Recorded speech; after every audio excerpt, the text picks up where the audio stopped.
ako while cooking sa aking chicken calderita na pangbaon. Ito na naman, magluluto ako ng para sa aking beef burger din. Pang snack din to sa sa trabaho. So ngayon, lalagyan ko siya ng white onion. Then some fresh garlic. Then yung chopped parsley.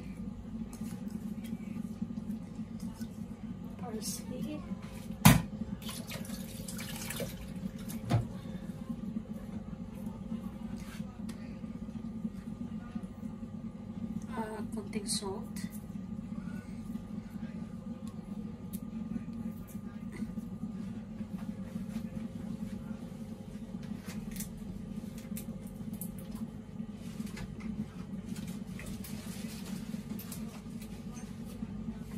Then lalagyan ko siya ng black pepper powder. Konti din. Okay.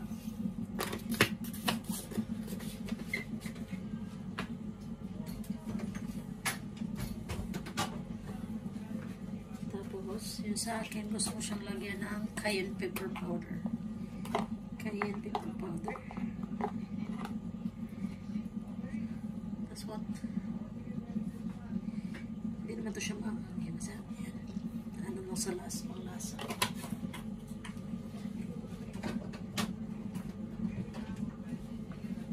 Then, lalagyan ko siya ng beef powder. Kasi beef burger to. So, lagyan ko siya ng 1 teaspoon. Okay.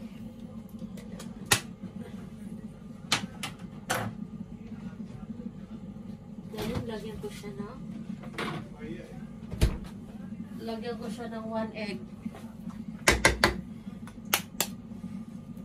1 egg. Ayan. Tapos, haluin ko siya. Ayan. Haluin natin ng mabuti para mag-mix yung niya. Yung mga spices.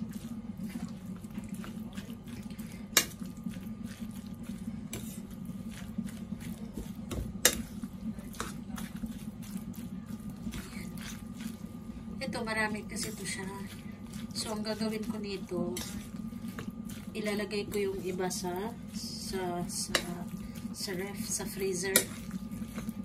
Pag, kukuha lang ng kasi yung ngayon, yung pambaon, isang piraso lang kasi. Ito, madami ito. So, ilalagay natin sa freezer. Para pag kailangan natin, kukuha lang tayo, i-defrost natin. Tapos, yun na. Ready to na. Ready to cook ito siya. Mas mabilis.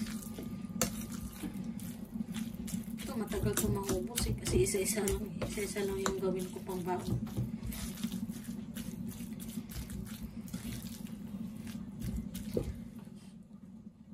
So ngayon, lalagyan ko siya ng all-purpose flour. Konting all-purpose flour. Parang half tablespoon ito. Parang pag-fry natin, hindi siya nasira. Kumbaga, pa rin siya. Mapo-form talaga siya ng sa burger. Actually, meron akong ganyan para sa burger. Yung pang shape niya. Kaso nga lang, hirapan ako magkaroon. Kung saan ko nailagay. So, ngayon, ganito lang. Hahaluin natin siya ng mabuti. Ayan.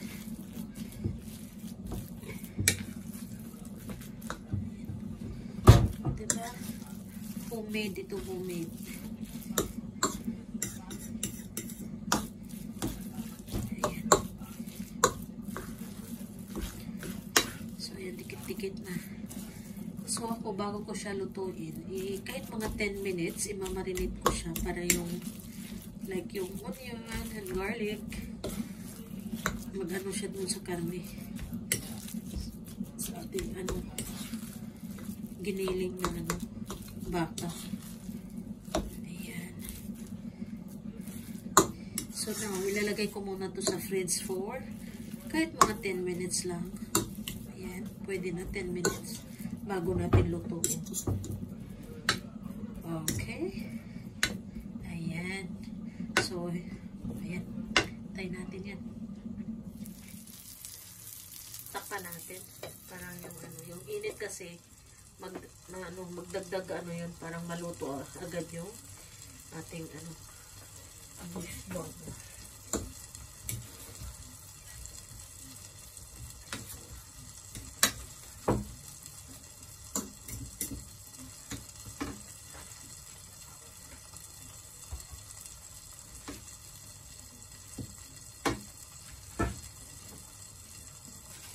So, try natin buksan. Baliktarin natin.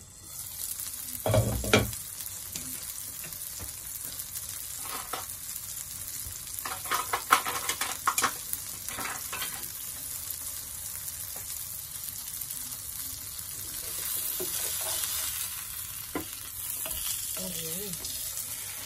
Tama-tama ang kulay niya. Igagaman ko siya dun sa may butter para malasa. Kailangan low fire lang. Takpan natin ulit. Tingnan natin ulit. Baka luto na.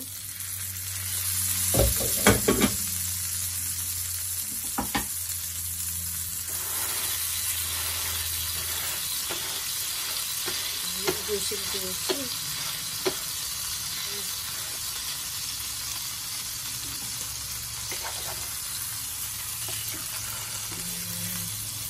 So, ngayon, itabi ko muna po dahil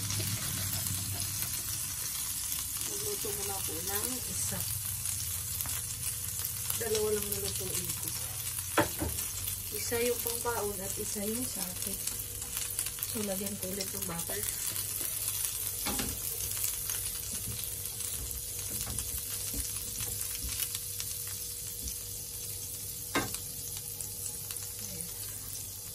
Kinakamay ko lang. Hindi na yun, kamay. Importante, malinis yung kamay. Yan.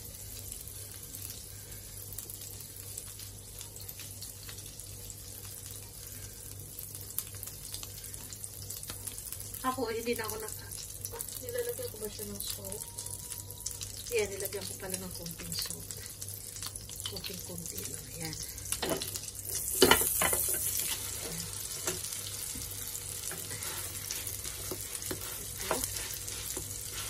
Halakihin ko pala kasi kanina umano siya eh.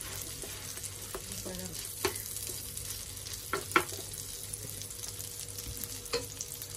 pag naluto na siya, magpapaliktad ko para siyang lumiit. So yan, siguro pwede nito. Pag lumiit siya ng konti. Yan. So yun ang gagawin natin, takpan natin. Yan. Niluto ko siya sa pinaka-low fire.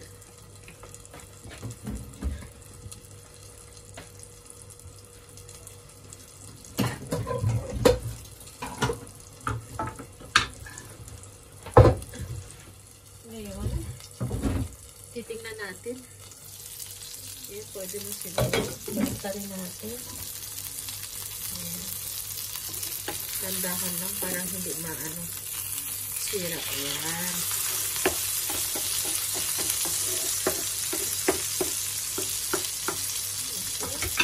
Takpan natin ulit.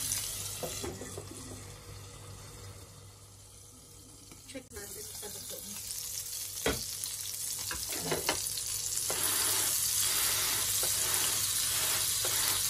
Ayan, luto na yan. Switch off na natin.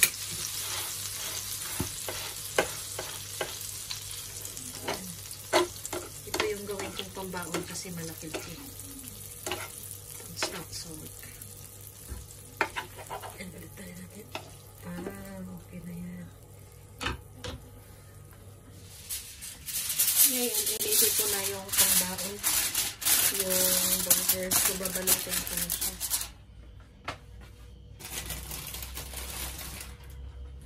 Ito yung tinapay. So ito, hindi ko to siya lagyan ng mayonnaise kasi ilang oras pa bago kainin. Paglagyan ko baka lalambot yung tinapay. So, ang gagawin ko is lalagyan ko ng cheese sa ilalim. So, separate na lang yung mayonnaise at saka yung ketchup.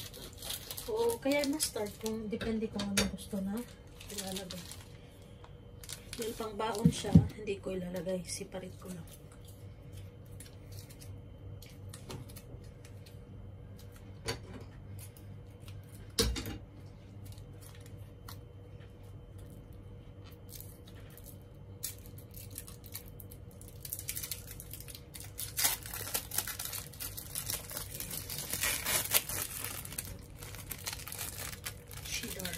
Cheddar cheese. Ayan, lalagay ko na.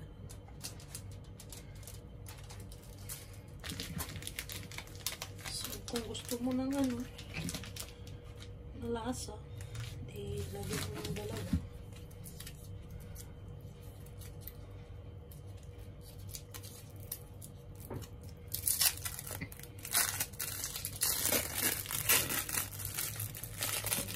Yung litos, hindi ko na lang ilalagay kasi ayaw ata niya ng litos. So, ito lang yung tomato and onion. Isa lang.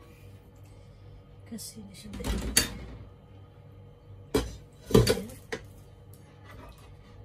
Ilalagay ko yung beef. Okay. And then, depende na sa kanya. And another onion. And then cheese. So, dahil may dalawa sa baba, isa na lang yung ilagay ko sa taas. Hindi ko nalalagyan ng tomatoes. Kasi ayaw niya yun. Ayan. Okay.